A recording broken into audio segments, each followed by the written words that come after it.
விண்ணை தாண்டி வருவாயா படத்தினுடைய இசை அது தொடர்பான காட்சிகளை பயன்படுத்துவதற்கு ஆரோமலை படத்திற்கு தடை விதிக்கப்பட்டிருக்கிறது. விண்ணை தாண்டி வருவாயா படத்தின் காட்சிகள் இசையை பயன்படுத்த ஆரோமலை படக்குழுவுக்கு தடை செய்யப்பட்டிருக்கிறது. அது தொடர்பான அண்மை செய்தியை பார்த்துக் கொண்டிருக்கிறோம். கூடுதல் விவரங்களோடு இணைந்திருக்கிறார் எம்முடைய செய்தியாளர் மதியழகன். மதி, வணக்கம். ஏற்கனவே படம் நவம்பர் 7ஆம் தேதி வெளியாக இருந்தது. தற்பொழுது தடை விதிக்கப்பட்டிருக்கிறது.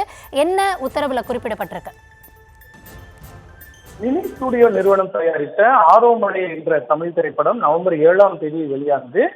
காரம் தியாகு இயக்கியுள்ள இந்த படத்தில் கடந்த 2010ஆம் ஆண்டு நடிகர் சிம்பு நடிப்பில் வாசுதேவ் மேனன் இயக்கிய விண்ணை தாண்டி வருவாயா படத்தின் காட்சிகளையும் பின்னணி இசையையும் பயன்படுத்தி உள்ளதாக கூறி RS இன்ஃபோடெயின்மெண்ட் பட நிறுவனம் தரப்பில் சென்னை உயர்நீதிமன்றத்தில் மனு தாக்கல் செய்யப்பட்டது. அந்த மனுவில் விண்ணை தாண்டி வருவாயா படத்தின் தயாரிப்பாளர் என்ற முறையில் அதன் முதல் உரிமையாளர் RS இன்ஃபோடெயின்மெண்ட் நிறுவனம் தான் அந்த படத்தின் காட்சி இசையை பயன்படுத்துவதாக இருந்தால் பதிப்புரிமை சட்டப்படி தங்கள் அனுமதியை பெற வேண்டும் என மனுவில் கூறப்பட்டிருக்கிறது.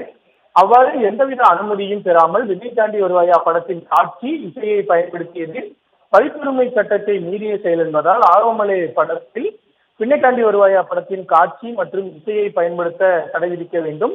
படத்தின் மூலம் கிடைத்த வருவாய் விவரங்களை நீதிமன்றத்தில் தாக்கல் செய்ய மினி ஸ்டுடியோ தயாரிப்பு நிறுவனத்திற்கு உத்தரவிட வேண்டும் என மனுவில் கோரிக்கை வைக்கப்பட்டுள்ளது. இந்த மனுவை விசாரித்த நீதிபதி N செந்தில்குமார் ஆரோமலை படத்தில் விண்ணை தாண்டி வருவாயா பட காட்சிகள் மற்றும் பின்னணி இசையை பயன்படுத்த இடைக்கால தடை விதித்து உத்தரவிட்டார். மேலும் மனுவுக்கு பதிலளிக்கும்படி ஆரோமலை பட தயாரிப்பு நிறுவனத்துக்கு உத்தரவிட்ட நீதிபதி விசாரணையை டிசம்பர் 17ஆம் தேதிக்கு ஒத்திவைத்தார்.